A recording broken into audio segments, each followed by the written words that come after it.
We know how the story ends.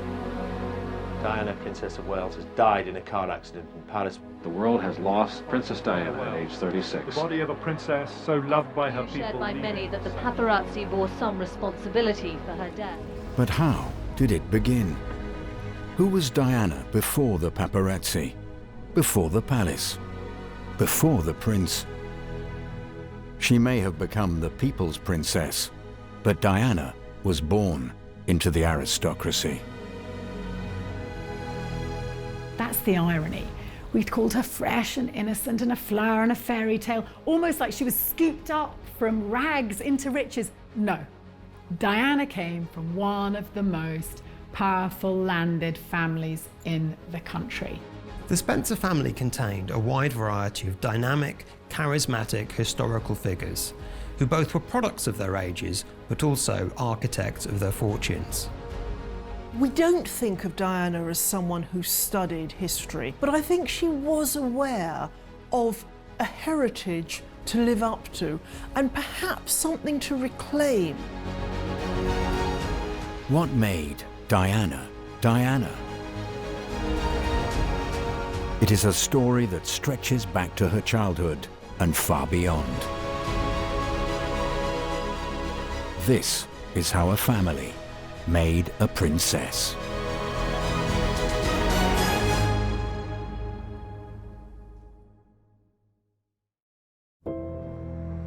The Spencer family tree, one of Britain's grandest aristocratic lines. Lords, ladies, dukes and duchesses, troublesome sons, scandalous daughters, renegades and rule breakers. And on the 1st of July 1961, they were joined by a baby girl, Diana Frances Spencer. She was the fourth child of the Viscount and Viscountess Althorp. But her birth was tinged with sadness and with disappointment. She was born in the shadow of a terrible tragedy that affected Frances, her mother, and Johnny Spencer, her father. Of course, they wanted a male heir. They'd had 2 daughters up until then. Frances got pregnant again, hopefully the boy, the heir that they all wanted. Unfortunately, he lived for 10 hours. He was born badly deformed. And Frances and Johnny were absolutely devastated. To give birth to a baby that lives but for a few hours, that would leave you howling with grief for months. Nowadays, you'd be in therapy for years. But she's back at it and pregnant again within a year. Even now, aristocratic families, titles and land are passed down the male line, what's known as primogeniture. And so a son was absolutely necessary to inherit the family titles and wealth. The pressure was really on for Diana's mother Frances to produce the son and heir. But 2 older sisters then were followed by, guess what, another girl. It was about a week before they even bothered to find a name for Diana. Diana's parents were tortured by their lack of a son. Centuries earlier, however, it was a missing heir that had helped make the family fortune. John Churchill rose from obscurity to become the greatest military commander of his age. Early in the reign of Queen Anne, he was made the Duke of Marlborough and given command of England's armies. But his influence was not limited to the battlefield. Churchill led the coalition dominating Parliament. And his wife Sarah was the new Queen's closest advisor.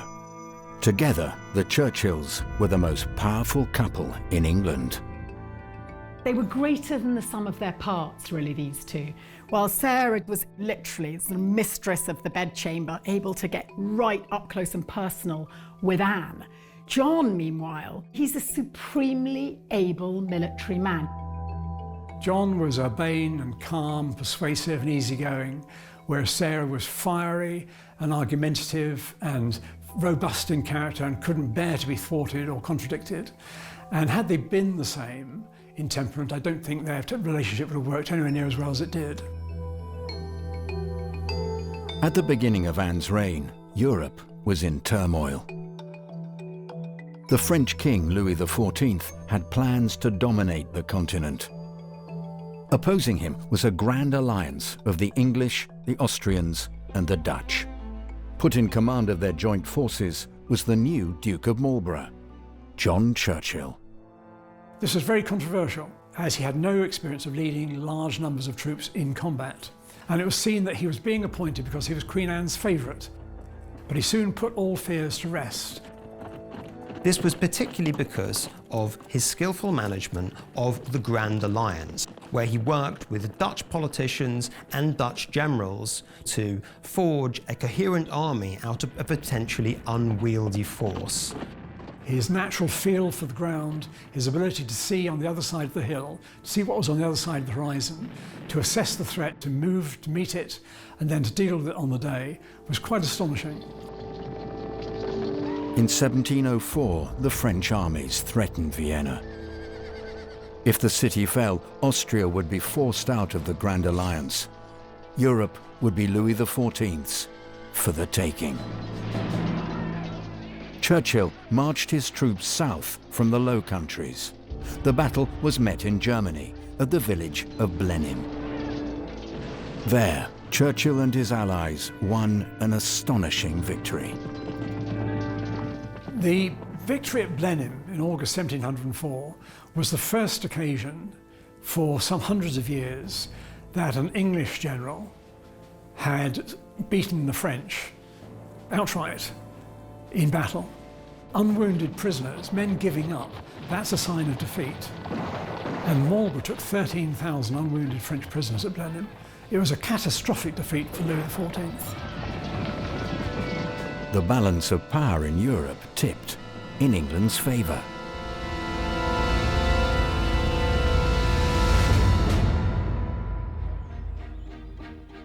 The Churchills were handsomely rewarded for John's success. An estate in Oxfordshire was gifted to them, along with the funds to build a magnificent palace there. The gift of Blenheim Palace, in a way, is a sign both of their political and social significance, but also, of course, it consolidated their position economically in terms of massive wealth. The house is a gigantic showpiece. Some of the people who had to live in it, Sarah included, actually complained of that it wasn't really ever a home. It was a monument to John Churchill's, to Marlborough's victory. When Churchill died in 1722, the Duke left no living son and heir. But so grateful was the nation for what he had done that Parliament allowed his eldest daughter to inherit the dukedom. Henrietta became the new Duchess. But when she too died without an heir, the title passed to the son of her younger sister. A younger sister who had married a Spencer.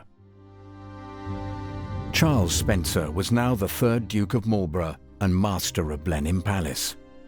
His became the senior branch of the family and was later known as the Spencer Churchills. British wartime Prime Minister Winston Churchill was his direct descendant. But while Charles Spencer inherited the Churchills' title, he did not get his hands on their money. The fierce old Duchess, Sarah Churchill, disliked her grandson and cut him out of her will. When she died, her vast wealth passed not to Charles, but to his younger brother. In 1765, the son of that younger brother was made the first Earl Spencer. And this man, John Spencer, was Princess Diana's great-great-great-great-grandfather. A missing heir had made the family wealthier than ever before. And every generation of Spencers afterwards would remember the need for a son. The pressure on young couples like Diana's parents was immense. Relief for Johnny and Frances finally came in 1964. But the birth of Charles, the longed-for heir, could not mend the unhappiness of their marriage. Diana and her new little brother would enjoy a childhood of privilege unimaginable to most. But it would not always be a happy one.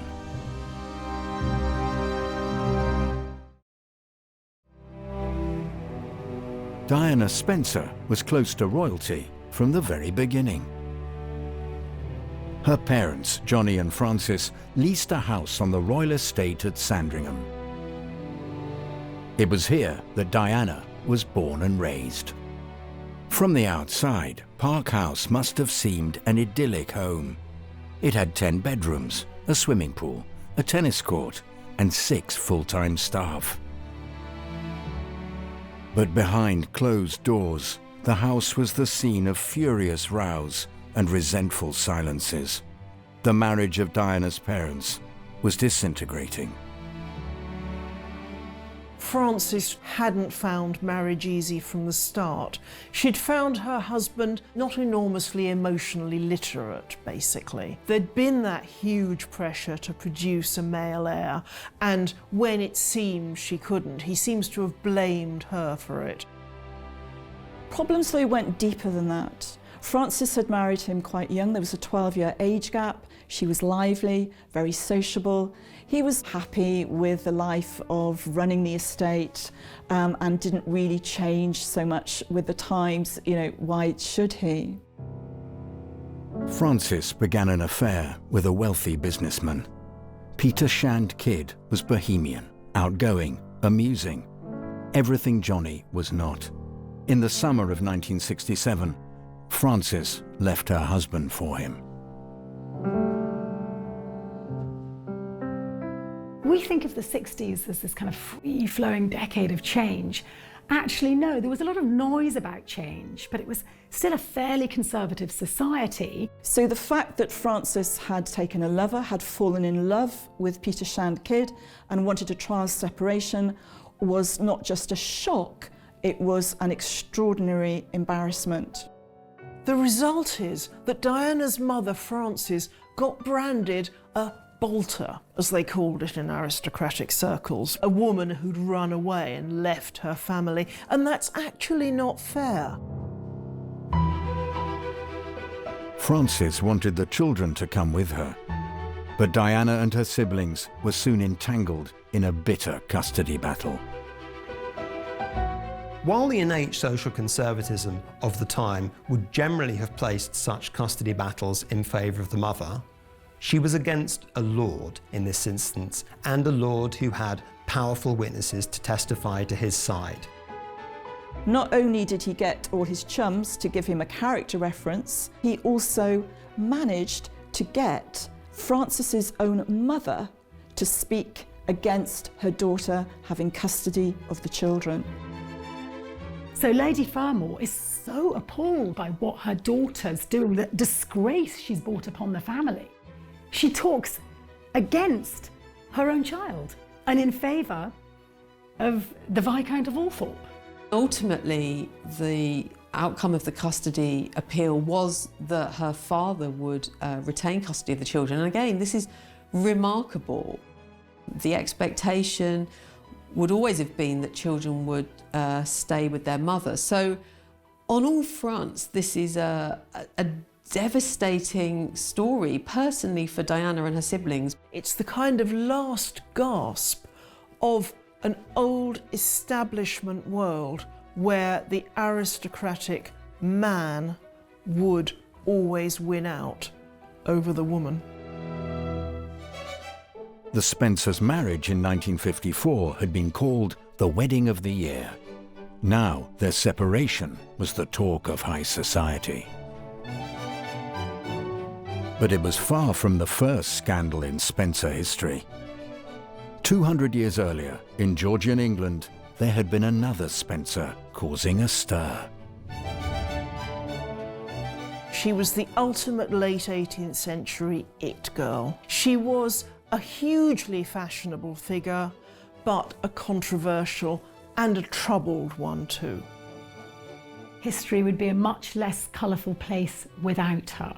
She was an extraordinary woman and made her mark in a way that I don't think English society had ever seen before, certainly not from a woman. I mean, this was the era to do it. Born in 1757, Georgiana was the daughter of the first Earl Spencer. Unlike Diana, her childhood was a happy one. Her parents loved her and each other. And Georgiana's idyllic life seemed set when, 2 days before her 17th birthday, she married the most eligible bachelor in England. William Cavendish was the 5th Duke of Devonshire. Wealthy and powerful, he owned a grand townhouse in Mayfair and an even grander estate at Chatsworth. But despite Georgiana's hopes, the marriage was not to be a happy one. People at the time said, this ain't gonna work, and it was riven with complications and difficulties from the beginning. She had great difficulty at first in having children of her own. The children did come in the end, but nonetheless there was very much this pressure on her to produce the heir, and that didn't help an already fractious marriage. In 1782, Georgiana visited Bath. It was there she met Lady Elizabeth Foster. Bess, as she was known, had left her husband and got by on her beauty and charm. Georgiana was soon taken with her and invited Bess to stay. That she did. For 25 years, Georgiana loved her, and so did her husband. Even by the slightly loose standards of the aristocracy at the time, this was quite a scandal. It was an open secret. A London society was shocked. She just had to carry on and bite her tongue and smile her way through it. But one can only imagine the sort of inner turmoil that she felt. It was certainly a very intense threesome, and one that was full of accusation, deceit, possibly even blackmail. I mean, people have had a field day with it ever since. It's led to bestsellers, Hollywood movies, and no wonder. But there was far more to Georgiana than her unconventional love life. She was another Spencer who broke the mold. She surrounded herself with the great thinkers of the time.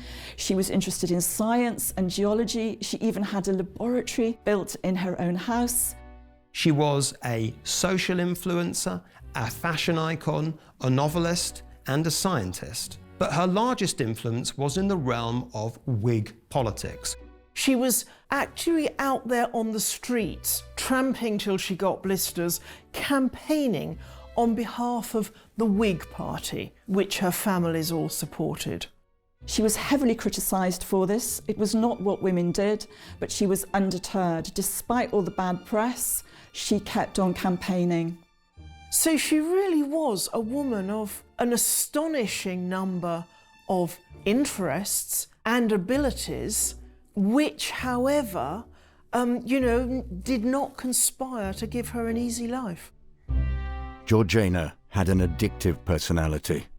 Her gambling habit was notorious, but it was in drink and drugs that she found comfort from her troubles. And they took their toll. In the 1790s, her health began to fail. On the 30th of March, 1806, Georgiana died. She was just 48.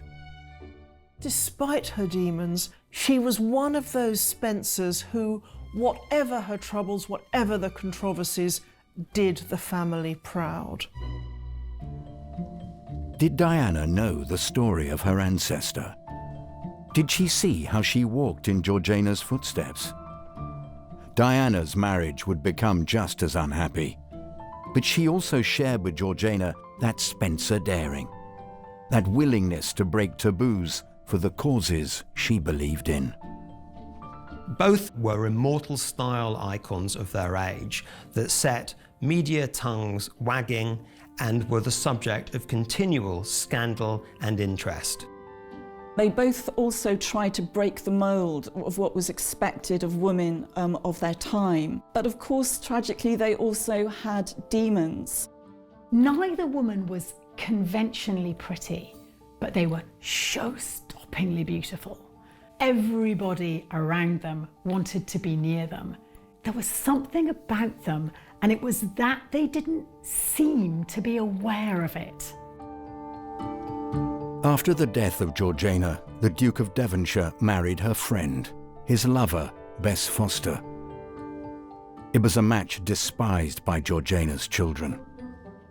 More than 150 years later, the modern Spencer children would also be left unhappy by their father's choice of new wife. In 1973, Diana's father began a relationship with Rain Legg.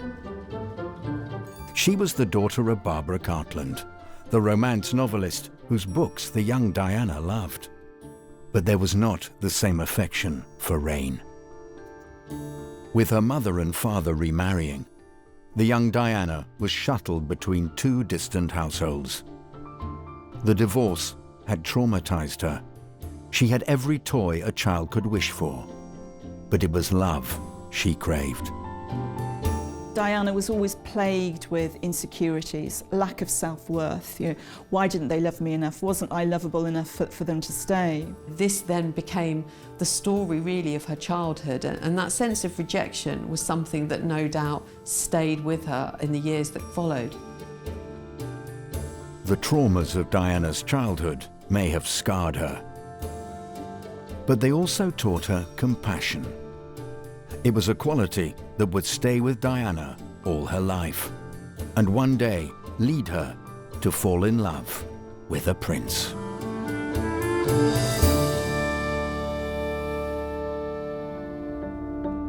In 1975, Diana Spencer was 13 years old.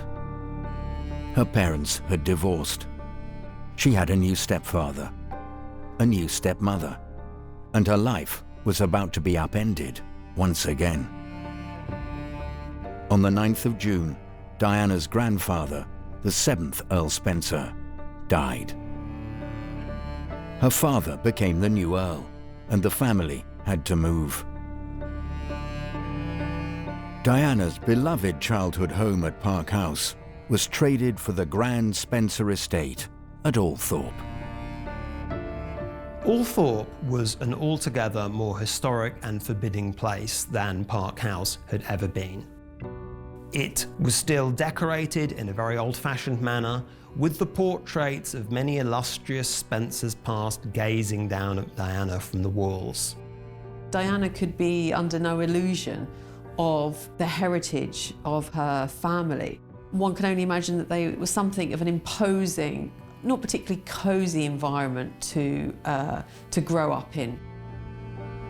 Diana had rarely visited Althorp as a child and disliked it when she did. Her grandfather had jealously guarded the estate's many treasures. Even his own children and grandchildren were unwanted intruders. And the house could have been designed to frighten small children. With its dark corridors, twisting stairs, and countless ticking clocks, the vast mansion creaked like an ancient warship.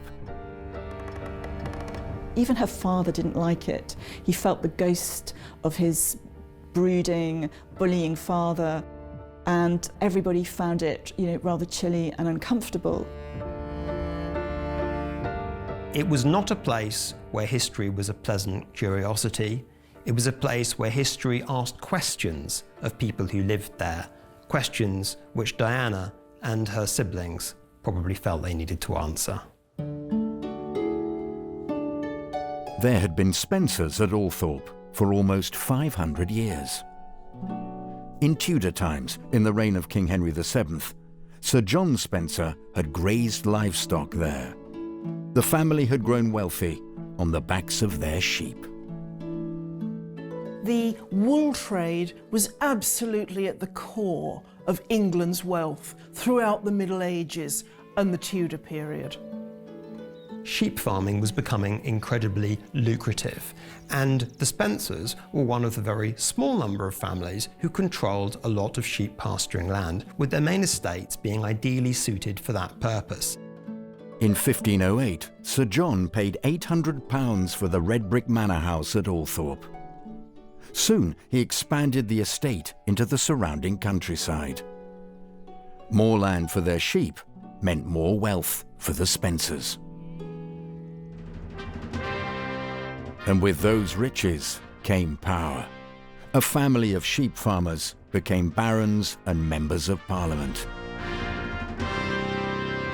By the 17th century, the family was said to be the richest in England. A visit by Charles I in 1636 saw the house at Althorp expanded with a new drawing room and a hall fit for a king. But the Spencers' wealth and privileged position at the heart of the English establishment was soon under threat. The country was sliding towards civil war. And the young lord of Althorp, Henry Spencer, would have to choose a side. By 1642, the country's split. They're taking sides. It's a great polarisation between the Cavaliers and the Roundheads, as they will later be known. Henry Spencer was courted by both factions. He was sceptical of the Royalists because of the growing absolutist tendencies in the monarchy and its tendency to ignore Parliament, but also suspicious of the parliamentarians who, as he saw it, was spoiling for a fight. But the age of the Civil War was not a time for mild, moderate, peaceful men. And unfortunately, he had to choose. When it came to it, the idea of actually taking up arms against the king was simply too much. For him, it was a matter of honour.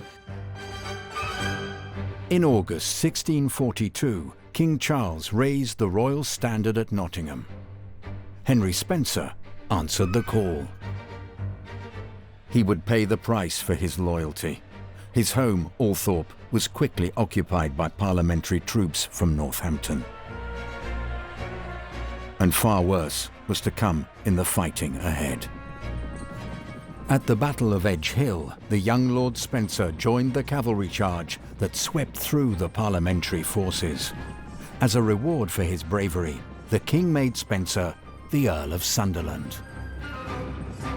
But the young man would not enjoy his new title for long. Just 3 months later, at the Battle of Newbury, he was struck by a cannonball and killed. He was 23.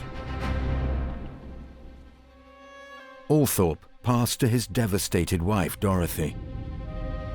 As the war raged on, it fell to this young widow to defend the family home. Neither warring faction, the Royalists or the parliamentarians, had much respect for these great houses. In fact, the first great Spencer property was Wormleighton, which was sort of on the cusp of Northamptonshire and Oxfordshire.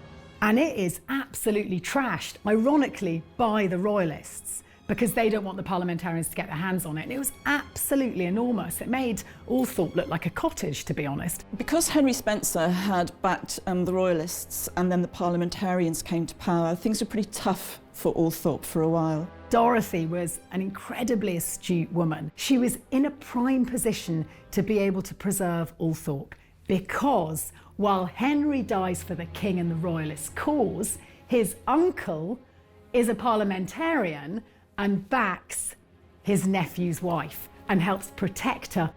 Maybe we do see the canniness of the early Spencers in the fact that Althorp didn't really suffer too much in the Civil War. Occupied for a time, parliamentary troops, but it didn't suffer the kind of devastation that some other houses did. In time, peace returned to England and to Althorp.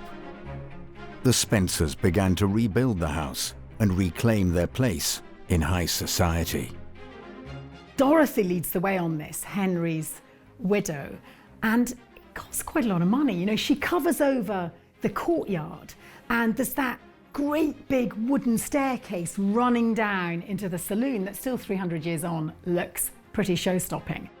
I mean, this was all part of a very deliberate, self-conscious exhibition, really, of power and of status. It was about great, noble families seeking to outdo each other in many ways, to have lavish houses where they would host parties that would become political and cultural hubs that people wanted to come to and be seen at.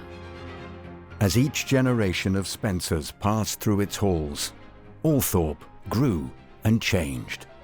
In 1733, a magnificent Palladian stable block was completed. Later, the old crumbling red brick house was encased in grey tiles. There were times when Althorp was neglected, when the Spencers were consumed by the demands of politics or by the diversions of London. But, like the family itself, the house survived. Until finally, in 1975, it passed to Diana's father. Johnny became the 8th Earl Spencer. Diana had a new title as well. She was now the Lady Diana Spencer, but it only seemed to underline what society expected of her.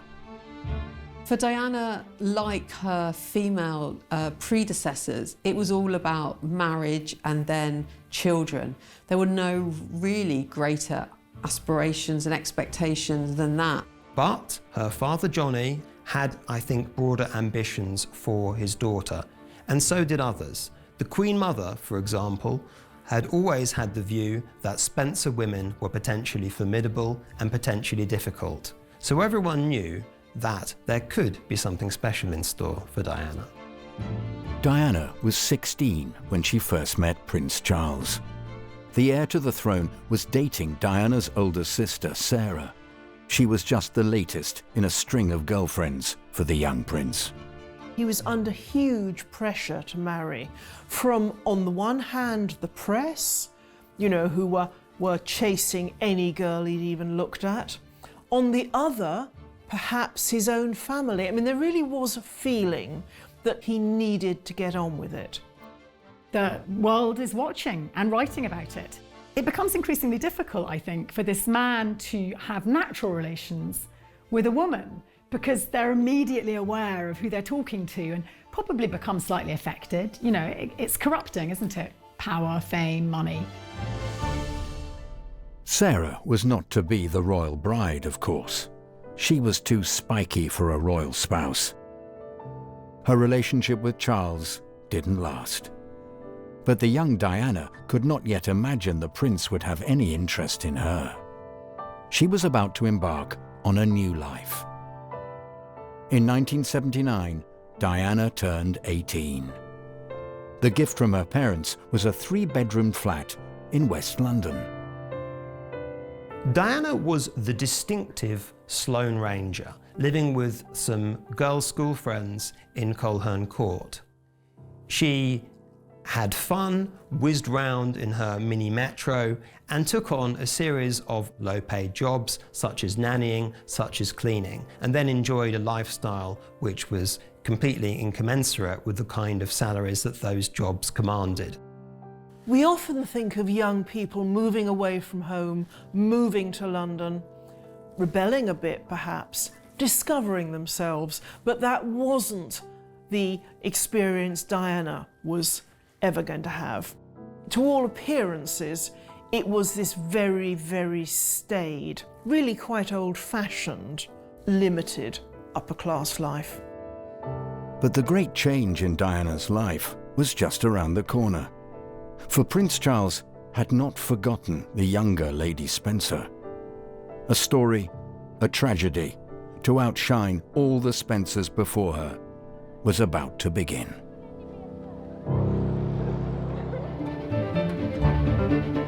It was 1980 that changed Diana Spencer's life forever. She was still a teenager and living with friends in a West London flat. Diana worked at a nursery school on some days, as a childminder on others. She even took on cleaning jobs for her older sister and her friends. It was a carefree existence. But all that changed in the summer of 1980, when Prince Charles turned his attention to her. Things were changing for Prince Charles. He was increasingly coming under pressure to settle down, to give up his bachelor ways. And one catalyst for him starting to think seriously about settling down was the death of his uncle Mountbatten. Just after Mountbatten's death, which was a ghastly personal tragedy for Charles, this sort of surrogate father figure is blown up. And she meets him shortly after that and is able in that kind of fresh teenage way of saying, I'm really sorry about that. I think he is impressed by her candour and the way that she isn't tongue-tied around him and seems to be unaffected by his status. He was in a very vulnerable state in several different ways, and perhaps not only in need of a suitable bride, but in need of that particular strand of warm sympathy that Diana, throughout her life, seemed particularly well equipped to give. And that's Diana's great gift. Prince or pauper, she will make you feel like the most special person in the room. And it worked for her in that moment with Charles. In July 1980, Diana was a weekend guest at a country house in Sussex. There was a polo match. Prince Charles was playing. At the barbecue afterwards, he sat with Diana. The 31-year-old prince called her Diana. She called him Sir. But that day was the beginning. Soon, Prince Charles was taking Diana to a concert at the Royal Albert Hall. Then it was a weekend at Cowes, aboard the royal yacht Britannia. An invitation to the favourite royal retreat at Balmoral followed, and with it, an introduction to the family. His intentions could not be clearer. In Diana, it seemed he had got what he needed.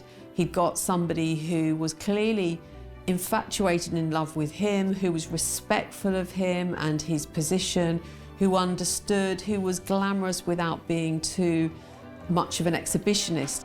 She's unencumbered with any baggage. The tabloids are not going to get anything on Diana. She's just come out of a single-sex boarding school and she works in the kindergarten a couple of times a week. I mean, you can't get much purer than that. She is pure as the driven snow. She looks like an English rose.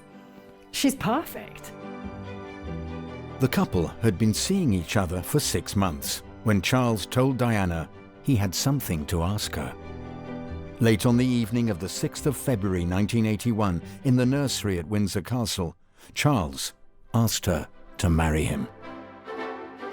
Diana instantly said yes. She believed in romantic love. She was infatuated with the prince, and she believed that her Prince Charming would come through in the end.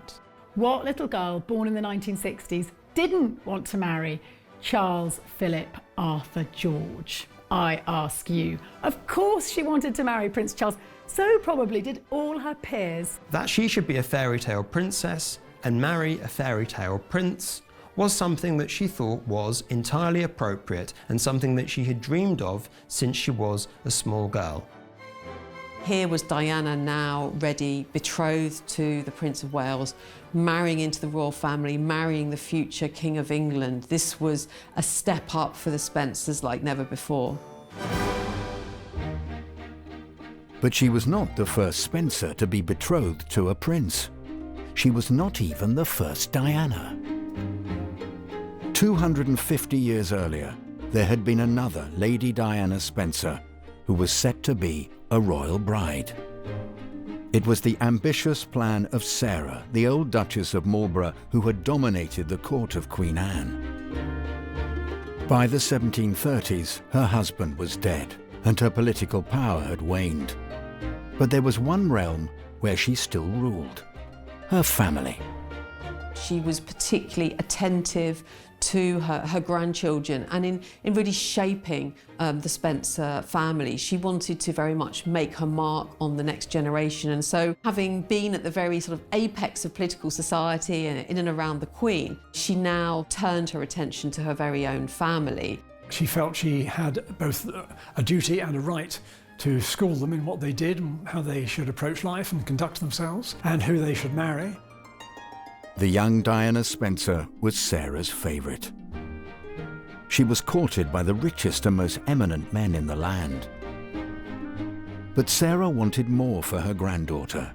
She wanted the Prince of Wales, and she was willing to pay to get him. Sarah's ambition for her grandchildren, especially those she liked, was significant. It is said that she actually offered the sum of £100,000 by way of a dowry. Now this was a fabulous sum, even to a king, but the Queen Caroline had the measure of Sarah Jennings, and she quickly put stop to it. That marriage came to nothing, and indeed that Prince of Wales never inherited the throne. No one could know at that time, of course, that the prince would die and not himself become king. The Spencers would have to wait. But 2 centuries later, the dream of the old Duchess of Marlborough was finally realised. On the 29th of July 1981, Diana Spencer married her prince at St Paul's Cathedral in London. She was made for this moment. By the trauma and privilege of her upbringing, by her own romantic imagination, and by her family's history. At long last, this sheep farming dynasty had become royalty. The wedding was watched by millions of people all around the globe. Those millions would go on watching Diana and every twist in her story, the disintegration of her marriage, her first steps into a new life, and her death on the streets of Paris. At Althorp, the Spencer family's ancient home, 36 oak trees line an avenue through the grounds. One for each year of Diana's life. On an island on a lake in the heart of the estate is her final resting place. Like so many of the Spencers before her, Diana was someone whose personality, charisma and image helped define her age.